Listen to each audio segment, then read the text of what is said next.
Hi guys, behind the scene muna tayo. So, ito na nga. 2 beses po akong nag-video clipping yan. Tungkol dun sa may pinitik na ako. So guys, ayan. Nagporma-porma po ako. Medyo, ayan. Pagpunta ko sa likod, ang layo pa pala. Kala ko'y napakalapit lang. So, ayan guys.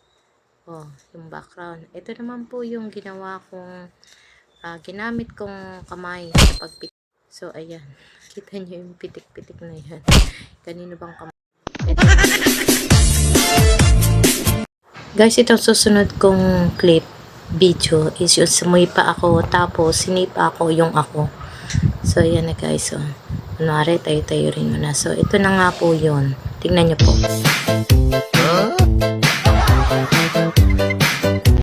Behind the scene naman to kanina, yung in-upload ko na tumutulay to ako.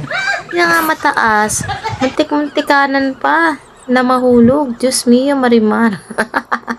So yan guys, so feel na feel ko yung aking pagtulay. So makikita nyo kung paano ko siya ginawa. So ito naman po yung aking tinatapakan kanina.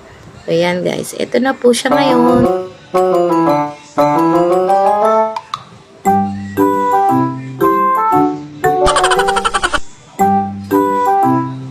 Ito naman guys, yung in-upload ko kahapon na may portal na kunwari pinipigilan ko yung mga sasakyan at nawawala.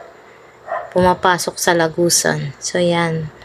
Nag-acting po ako na para po akong may pinapastop na sasakyan. Tapos, meron pong portal yan. Lahat po ng dumadaan, binidyohan ko, lalong-lalo na po yung mga sasakyan na ganito. Kasi, isa yan sa mawawala pag pumasok sa lagusan sa aking portal na ginawa. So, yan guys. Medyo mahaba po yan, pero hindi ko naman po isinamin. Ito na.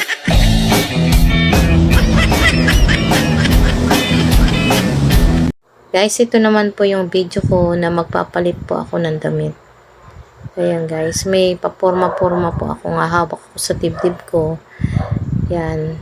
Kasi papalitan ko po yan ng pang-alis. Ayan guys. So, maraming beses po akong naggawa ng video clipping. Mamimili na lang po ako dyan kung saan po yung medyo maayos-ayos at maganda-ganda kong ginawa. So, ito po yung nakadamit na po ako. Hawak din po ako sa dibdib ko at yan, pumuporma-porma rin po ako na tapos na po. Hindi pa po pala. Isang beses pa. So, yan. Maraming beses pa. So, guys, yan. Nagporma-porma po ako. So, ito nga po pala yung nangyari.